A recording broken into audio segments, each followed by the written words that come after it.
आज हमारा टॉपिक है काई स्क्वायर टेस्ट। इससे पहले हमने जो टेस्ट पढ़े उन सब में अगर आपने नोट किया हो तो हमारे पास जो न्यूमेरिकल वैल्यूज थी, हमारे पास जो डाटा था वो क्वांटिटेटिव डाटा था, क्वांटिटीज में था। ठीक है, अब हमारे पास जो टेस्ट है ये बाकी टेस्ट से ज़रा मुख्तलिफ है।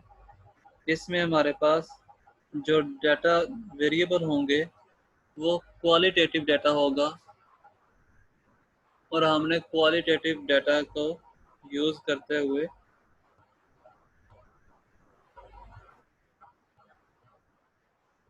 टेस्ट अप्लाई करना है।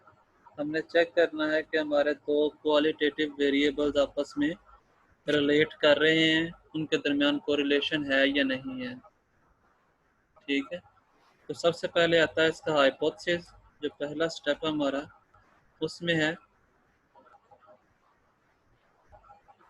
हाइपोथेसिस हमेशा यही होगा पाइस के टेस्ट में, there is no association between attributes, या फिर यहाँ एट्रीब्यूट्स की जगह पर यहाँ पर जो हमारे पास वेरिएबल होंगे आप उनके नेम यूज कर सकते हैं। ठीक है, there is no association between attributes, ये हमारा नल हाइपोथेसिस होगा। और अल्टरनेटिव हाइपोथेसिस होगा there is association between attributes. ठीक है, ये हमारा हाइपोथेसिस होगा। इसके बाद लेवल ऑफ सिग्निफिकेंस अल्फा 1% होगा, 5% होगा या 10% होगा। ये हमें गिवन होगा प्रीवियस क्वेश्चंस की तरह। अगर गिवन नहीं है तो हमने अल्फा 0.05 यूज करेंगे।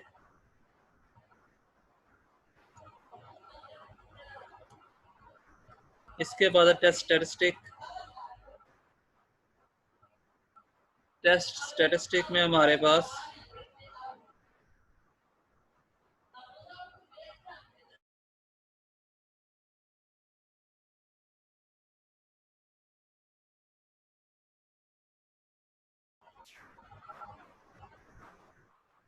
काई के टेस्ट में ये काई का सिंबल है हमारे पास।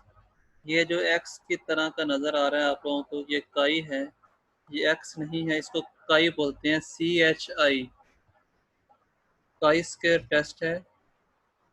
समेशन हमारे पास ओ आइज होंगे और ई आइज होंगे। ओ आइज से मुराद ऑब्जर्व्ड वैल्यूज़ होंगी जो हमें गिवन होंगी। ऑब्जर्व्ड वैल्यू की वजह से हमने ई आइज जो कि एक्सपेक्टेड वैल्यूज़ हैं वो जनरेट करनी है। ठीक है, और ओ आइज माइनस ई आइज करेंगे, उनका स्केयर लेंगे, फिर उसको डिवाइड करेंगे ई आइज से, फिर उनका सम करेंगे तो हमारे पास काई स्केयर की वैल्यू आ जाएगी। ठीक है, इसके बाद है क्रिटिकल रीजन। क्रिटिकल रीजन में है काई स्केयर कैलकुलेटेड, जो कि प्रीवियस स्टेप से हमें फाइंड आउट होगी। ठीक है, greater than or equal to chi square alpha into r-1 multiplied by c-1। ये r क्या है और ये c क्या है, ये क्वेश्चन में आपको मैं डीपली बता दूंगा। इसके बाद हमने रिजल्ट बताना है। रिजल्ट बिल्कुल प्रीवियस हमारे टेस्ट की तरह होगा। अगर ये कैलकुलेटेड वैल्यू टेबल वैल्यू से बड़ी आएगी तो हम कहेंगे रिजेक्ट H0, और अगर ये वैल्यू बड़ी ना आई तो हम कहेंगे डोंट रिजेक्ट H0। ठीक है, इस क्वेश्चन की तरफ मूव करते हैं। ये हमारे पास कोई एक स्टेटमेंट है जिसमें बोल रहा है nowadays we are hearing that if you have gray colored hairs then you may have strong chances of heart disease.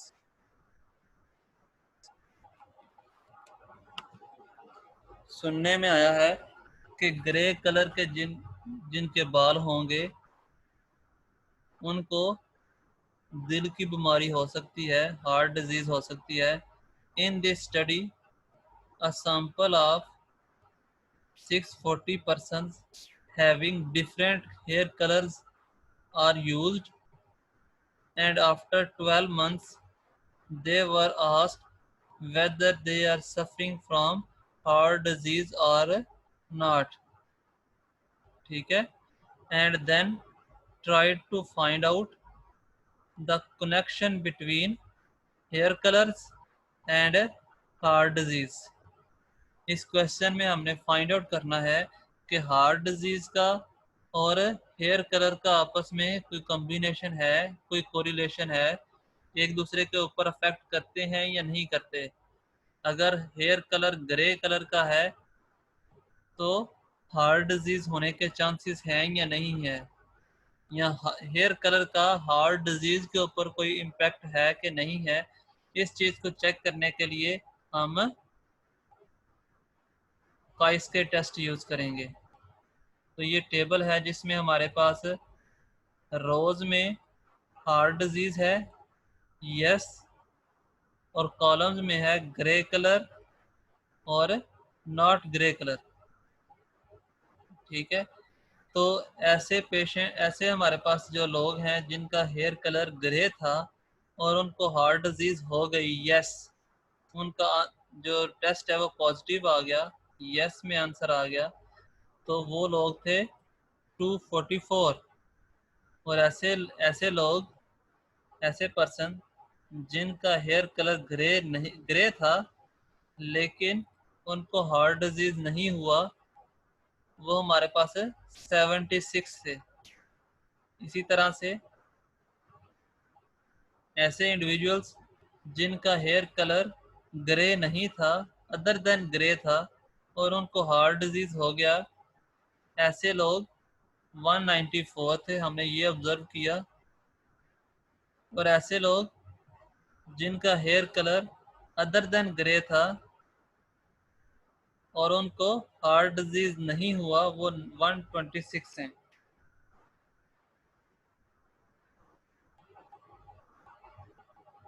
ठीक है, समझ आ रही है इसकी. इसके बाद हमने रोज का टोटल कर लेना है. इस रो का टोटल करेंगे 144 sorry 244 plus 194 is equal to 438. इसी तरह से 76 प्लस 126 इज इक्वल टू 202. ये हमारे पास रोज का टोटल है.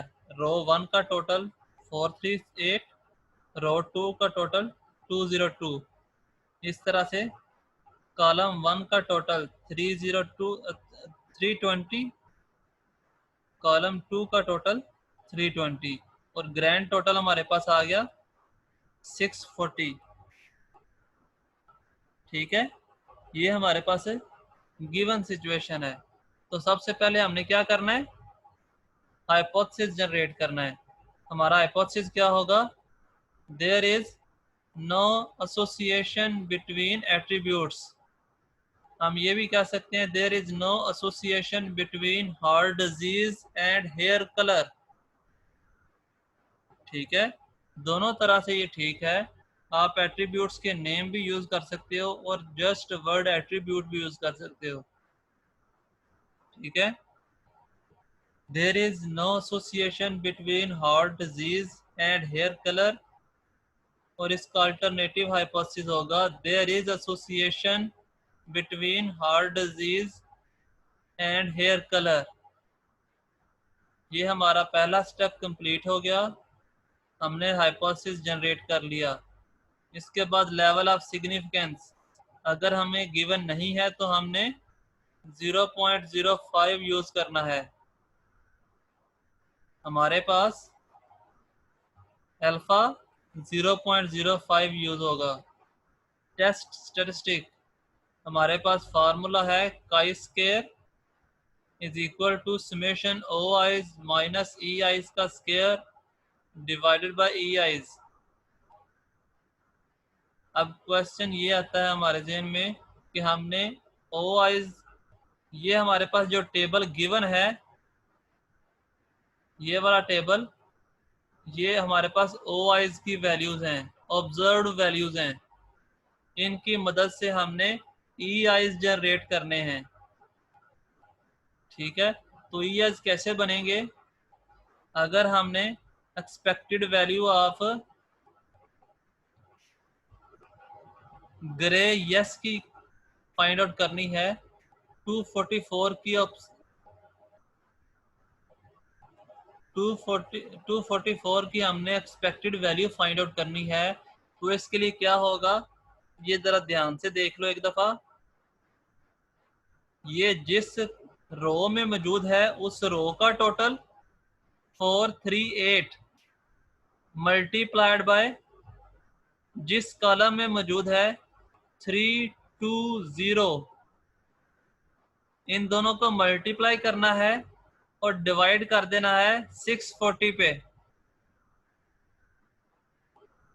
ठीक है, 438 मल्टीप्लाइड बाय 320 डिवाइडेड बाय 640, तो ये हमारे पास एक्सपेक्टेड वैल्यू आ जाएगी ग्रे यस की।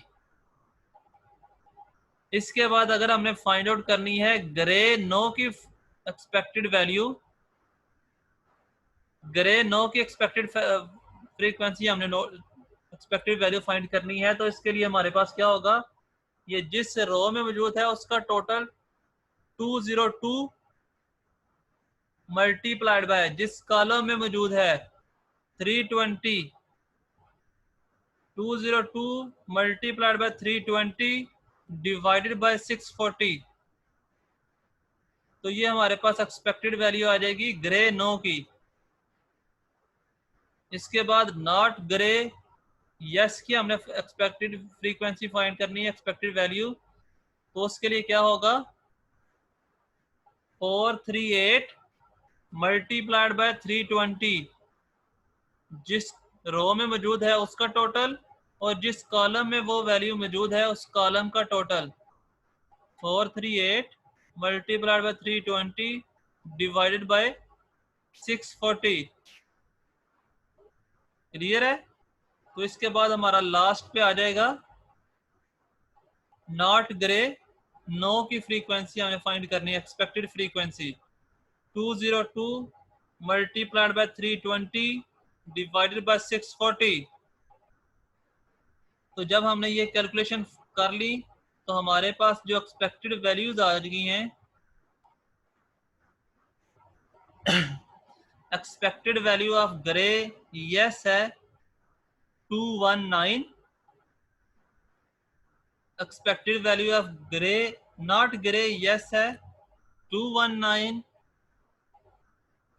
101 एंड 101। ठीक है, अगर किसी को इस पॉइंट की समझ नहीं आई तो वो क्वेश्चन कर सकता है। क्लियर है सबको?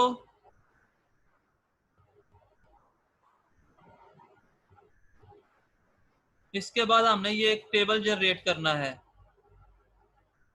इसमें क्या होगा, 244 जो कि हमारे ओ आईज हैं, हमने इन वैल्यूज को एक कॉलम में लिख देना है। 244, उसके बाद 76, उसके बाद 194, उसके बाद 126। 244, उसके बाद 76, 194, 216 और सॉरी 126। ठीक है, ये हमारे पास ऑब्जर्व्ड वैल्यूज हैं ओ आईज। इसके बाद हमने जो नेक्स्ट कॉलम अपना टेबल जनरेट किया था, उस टेबल में हमारे पास जो एक्सपेक्टेड वैल्यूज थी वो ये वाली थी 219, 101, 219, 101। ये हमारे पास ओ आईज और ई आईज का कॉलम बन गया। इसके बाद हमने क्या करना है, इन दोनों का डिफरेंस लेना है। 244 माइनस 219, तो हमारे पास आंसर आएगा 25। इसके बाद 76 माइनस 101, आंसर आया -25। इसके बाद 194 माइनस 219, आंसर आया -25। 126 माइनस 101, तो आंसर है 25। जब हम इनको सम अप करेंगे तो हमारे पास आंसर 0 आ जाएगा। इसके बाद इन वैल्यूज का हमने स्क्वायर लेना है। 25 का स्क्वायर लेंगे 625, माइनस 25 का स्क्वायर 625। ठीक है, ये हमारे पास कॉलम जनरेट हो गया। इन वैल्यूज का स्क्वायर करके हमने यहाँ पर पुट कर देना है। इसके बाद हमने क्या करना है, 625 डिवाइडेड बाय 219। ठीक है, 625 डिवाइडेड बाय 219 करेंगे तो हमारे पास आंसर आएगा 2.854। इसके बाद 625 ये वाला डिवाइडेड बाय 101, तो आंसर आया 6.188। इसके बाद हमने नेक्स्ट वैल्यू को यूज किया, 625 डिवाइडेड बाय 219, तो हमारे पास आंसर आया 2.854। 625 डिवाइडेड बाय 101, तो आंसर आया 6.188।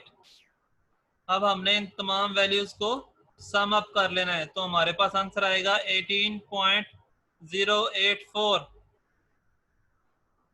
18.084 हमारे पास जो आंसर आया वो हमारे पास काई स्क्वायर कैलकुलेटेड है।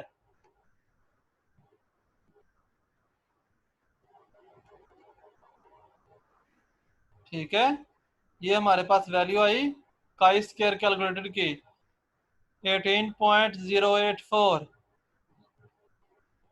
इसके बाद है क्रिटिकल रीजन।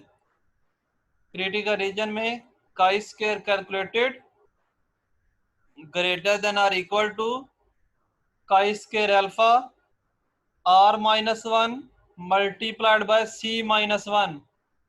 r क्या है, नंबर ऑफ रोज। हमारे पास डाटा सेट में जितनी रोज मौजूद हैं, इसमें 2 रोज हैं, एक ये वाली और एक ये वाली। ये हमारे पास 2 रोज मौजूद हैं और कॉलम भी हमारे पास 2 हैं। ठीक है, 2 रोज हैं और 2 कॉलम्स हैं, तो इसलिए आर हमारे पास रो को डिनोट कर रहा है तो 2 आ जाएगा। सी हमारे पास कॉलम को डिनोट कर रहा है तो 2 आ जाएगा।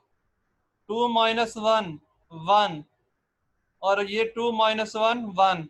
ये 1 जब इस 1 से मल्टीप्लाई होगा तो हमारे पास 1 आ जाएगा यहाँ पर। ठीक है, तो अब हमने वैल्यू फाइंड करनी है काई स्क्वायर अल्फा, जो कि हमारे पास 0.05 है, उसकी वैल्यू 1 डिग्री ऑफ फ्रीडम पे। तो काई स्क्वायर का टेबल है, ये हमारे पास काई स्क्वायर का टेबल होगा। इसमें हमारे पास यहाँ पर अल्फाज हैं और यहाँ पर डिग्री ऑफ फ्रीडम है। ठीक है, अल्फा है 0.05 और डिग्री ऑफ फ्रीडम है 1, तो यहाँ पर है 3.841। 3.841, इस वैल्यू को हम यहाँ पर पुट कर देंगे 3.841। इसके बाद हम चेक करेंगे कि ये जो दरमियान वाली कंडीशन है ग्रेटर देन की, ये सेटिस्फाइड है या नहीं। तो 18.084 is greater than or equal to 3.841। हमारी जो कंडीशन है वो सेटिस्फाइड है, तो हम कह सकते हैं कि reject H naught, reject the null hypothesis.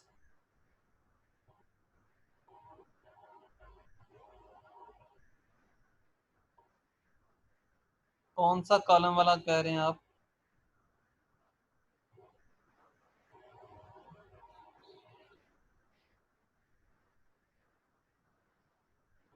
अगर तो आप ये वाला कॉलम कह रहे हैं तो हमारे पास दो कॉलम्स हैं, एक ग्रे और एक नॉट ग्रे वाला, और दो रोज हैं, एक यस डिजीज के साथ और एक नो डिजीज के साथ। दो रोज हैं और दो कॉलम हैं,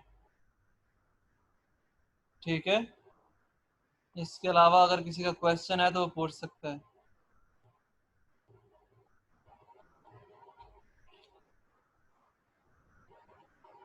सर अगर अल्फा की वैल्यू गिवन ना हो तो हमने 0.05 ही रखनी है?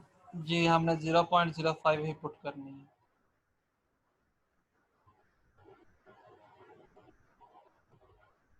माइक्रोबायोलॉजी में मोस्टली टेस्ट काइस्के टेस्ट यूज किया जाता है। 80 to 90% सिर्फ काइस्के टेस्ट यूज करते हैं। एक्सपेक्टेड वैल्यूज इस तरह से फाइंड करेंगे हम।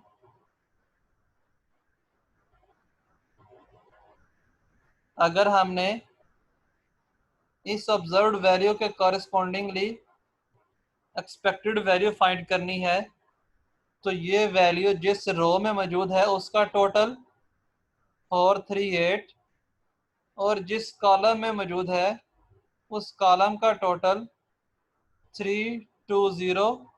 इन दोनों को मल्टीप्लाई करेंगे, 438 मल्टीप्लाइड बाय 320, और डिवाइड कर देंगे ग्रैंड टोटल के साथ 640, ठीक है। 438 मल्टीप्लाइड बाय 320 डिवाइडेड बाय 640, तो आपके पास एक्सपेक्टेड वैल्यू आ जाएगी ग्रे यस की, जो कि है 219, ठीक है। इसी तरह से एक्सपेक्टेड वैल्यू फाइंड करनी है नॉट ग्रे यस की, तो हम क्या करेंगे, 438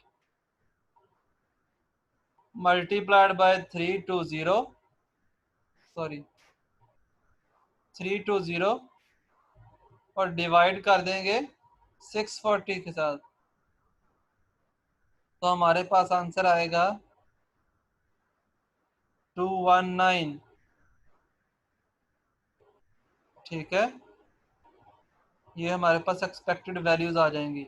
जब ये एक्सपेक्टेड वैल्यूज आ जाएंगी तो एक कॉलम में हम ऑब्जर्व्ड वैल्यूज को पुट करेंगे, दूसरे कॉलम में एक्सपेक्टेड वैल्यूज को पुट करेंगे, तो हम एक नया टेबल जनरेट करेंगे, O i's E i's, O i's minus E i's, इन वैल्यूज का स्केयर, और इन वैल्यूज को जो स्केयर आया हमारे पास divided by E i's, this one, ठीक है। तो फिर हमने इनका सम अप करना है, तो ये जो हमारे पास वैल्यू आएगी, इनको सम करने पे, लास्ट पे हमने सम करना है, तो सम करने पे जो वैल्यू आएगी 18.084, ये हमारे पास काई स्केयर की वैल्यू हो जाएगी। क्लियर है सबको?